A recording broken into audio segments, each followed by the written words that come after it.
په CorelDraw پروګرام کې بل برخه موږ سره په دې کې کوم دا انټراکټیو فیلډ موږ سره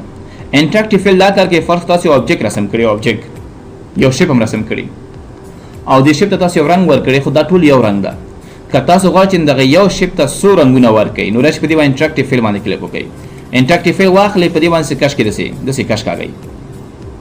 متوجه یاستئ دا هم کش کاږه فرض کا یو رنګ خو آبي رنګ د بل رنګ ورسره بل سره کې رنګ چې کوم دا غو سره واخله فرض کوم رنګ ورکړئ یو رنګ انتخاب کې ورته زم دې سره بل رنګ چې کوم دا فرض کې داسې رنګ اضافه کړ سره نو تاسو کې دوه رنګونه انټراکټیو خپل کې شي کې تاسو دا رنګونه خپل جوړ کړئ لکه ګریډ کلر غوندي نو تاسو کولای شئ د لارې چې جوړ کړئ انټراکټیو فیلډ جوړ کړئ کله ته ډبل کلیک وکم ډبل کلیک په دغه ځای باندې وکم یو بل رنګ پکې واچو کوم رنګ واچو دا رنګ واچو نو تو رنګ هم پکې راغی په دې کې باندې ډبل کلیک وکا بل کوم رنګ واړی ډبل کلیک په دې باندې وکي فرض کړئ چې بل رنګ په دغه ځای کې واچو فرض کړئ زیرو غوندې رنګ واچو لکه روخانه کیدا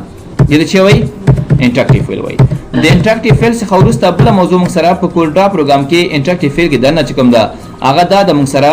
چې تاسو مش فیلډ دا مش فیلډ کچې تاسو آبجیکټ رسم کړی وي د آبجیکټ هر نټس ته یا هر یو هغه ډاټ ته چې کوم رنگ ورکولای شي څه مطلب په دې باندې کلیک وکړئ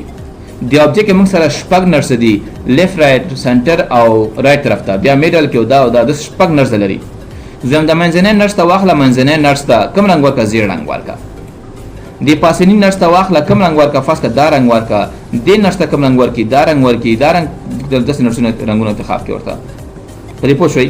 نو تاسو کولای د آبجیکټ هر یو نټس ته بیل بیل رنگونه ورکړئ هر نټس ته چې وکړئ بیل بیل رنگونه ورکړئ مشفل دا کار کوي چې آبجیکټ تاسو رسم کړی وسی او د آبجیکټ هر یو نټس تاسو کولای شئ په بیل بیل توګه چې وکړئ رنگونه ورته ورکړئ